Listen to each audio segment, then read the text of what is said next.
Hipótesis WAP es una producción de la Benemérita Universidad Autónoma de Puebla.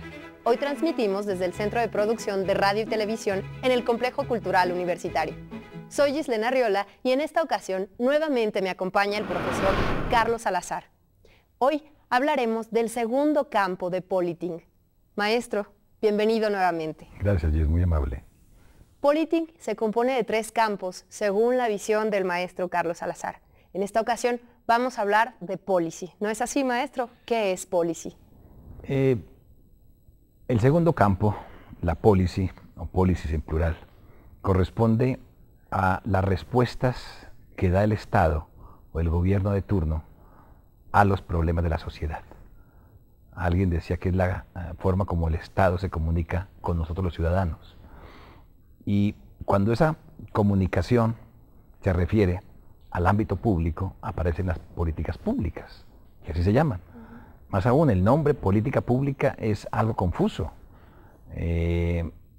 Hay personas como Omar Guerrero, el doctor Omar Guerrero, que dice que él habla de las policies públicas, porque lo que se intenta con este campo de las políticas públicas, o más bien de las políticas, es administrar cualquier organización o dirigirla, no por objetivos, lo que no está acostumbrado. Administración por objetivos, es cambiarla por administración por políticas, en donde lo importante no es el destino, el objetivo, sino el camino, las políticas. Entonces es un campo muy interesante, muy poco explorado. Ya los japoneses obviamente nos llevan ventaja con un nombre que tú puedes, o los televidentes pueden acceder a él, Hoshin Kanri. Encuentras toda una administración por políticas, cómo desglosar las políticas y cómo se puede dirigir cualquier organización, privada o pública, por políticas. En este campo las policies son políticas públicas y corresponden a eso. Es a la forma como el Estado se comunica con nosotros. Este campo también se puede trabajar con marketing, en el sentido de que al principio una política pública es simplemente una idea. Y se entra entonces a trabajar con el marketing de las ideas, que es un campo muy interesante, bien diferente al marketing comercial, que es algo que también hay que hacer énfasis. Las políticas públicas se vienen trabajando desde hace algunos años, no muchos, básicamente en 3 países: México, la UNAM, el CIDE, el ITAM, ILPES en Chile y el CLAT en Venezuela. Hace unos 10, 15 años no existía más desarrollo de políticas públicas. Más aún, cuando yo llegué de Inglaterra a Colombia, mi decano, y comencé a trabajar en políticas públicas, mi decano me dijo: mire, Carlos, si no enseñas algo normal, me toca sacarte de la universidad. Nadie sabía que era eso. Y pues como angustia, comencé a escribir sobre eso. Salió un primer libro en el año 94, tuvo éxito, no porque sea bueno, sino porque no había más sobre ese tema. Después sacaron otros libros, y ahora, pues como gran honor que me han hecho los mexicanos, el Congreso de la Unión me publicó un libro sobre políticas públicas, que vale la pena decir que se está replicando en Sonora, se está replicando en Michoacán, en Oaxaca, en Jalisco. También va a ser la posibilidad de publicarlo allá. Estoy muy contento en ese sentido. Y habla un poquito de qué es eso de las políticas públicas, porque es una metodología netamente anglosajona, algo que se nos olvida. Y para concluir, me adelanto un poco, este impacto que puede tener el libro, se propone un EPAL, enfoque propio de políticas públicas para América Latina, porque estamos trabajando con herramientas netamente anglosajonas y no somos ni mejores ni diferentes, mejores ni peores que los ingleses, somos diferentes sencillamente. Aquí caemos en algo que habíamos visto en el programa anterior, humanizar la política, ¿sí? Entonces, a la hora de traernos ese modelo, correríamos el riesgo de no permear en los sectores que son propios de América Latina.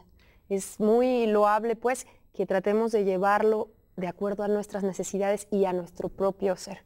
Eso también es ético. Volvemos a conceptos fundamentales que debe estar manejando siempre Policing, ¿no? Muy importante, Gis, es eso, es volver a los fundamentos de qué es lo que la gente está utilizando, cómo se comunica, cómo se comporta, cómo decide.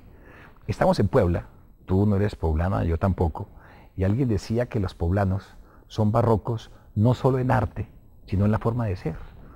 Para decir no, un poblano lleva muchos recovecos. Asimismo, la elaboración de políticas públicas es diferente en Puebla que en Tlaxcala, que en Jalisco, que en Colombia, etcétera. Que no necesariamente caen en un sentido peyorativo. Dejar bien claro esto, sino que tiene que ser propio del lugar, ¿cierto? Que así es el temperamento del poblano, así es el temperamento del colombiano, así es el temperamento del veracruzano, y las políticas públicas, afortunadamente, son metodologías que vienen de Inglaterra y de Estados Unidos, donde comenzó a trabajarse este campo hace ya bastantes años allá y muy pocos acá. Bueno, decíamos entonces, ¿cómo hacer si en cada lugar ha de ser distinto el quehacer propio? Pero cuando hablamos de instituciones federales, debe haber cierta homogeneidad para que permee. ¿Cómo manejar eso que es a nivel federal y luego las particularidades, inclusive de la ciudad, luego de las instituciones autónomas, como es el caso de esta máxima casa de estudios? De ahí las clasificaciones entre políticas públicas nacionales, regionales, departamentales, que son en un momento dado aquellas respuestas que el gobierno cree que de esa forma soluciona los problemas de las diferentes regiones y ciudades. Yo creo que el lenguaje mismo que se debe estar trabajando es un aporte importante que hace falta a todo nivel. Y lo que se pretende en este libro es eso, comenzar a ofrecer una serie de términos, al menos para que la gente se entere, que son actores importantes de políticas públicas. Cuando uno habla de políticas públicas, lo primero que se piensa es que es del Estado, o del gobierno, de lo público.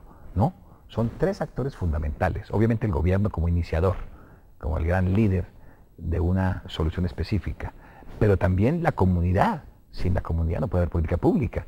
Y un tercer actor que se nos olvida es la empresa privada. El signo peso sí es bien importante. Si dejas por fuera algunos de esos actores, no existen políticas públicas. Entonces es un campo de estudio e investigación diferente primero al de la politics, que estudia la ciencia política. Este no debe estudiar la ciencia política, lo debe estudiar la ciencia de las policies. Pero en nuestros países este campo está acuñado en ciencia política o en administración, dando origen a que se acabe el concepto, a que se prostituya el concepto. Y ahora todo el mundo habla de una buena política pública, sin saber muchas veces qué es. En Hipótesis Boab haremos una pausa. Al regresar hablaremos de la interdependencia o la interrelación de estos actores en políticas. Ya volvemos a Hipótesis.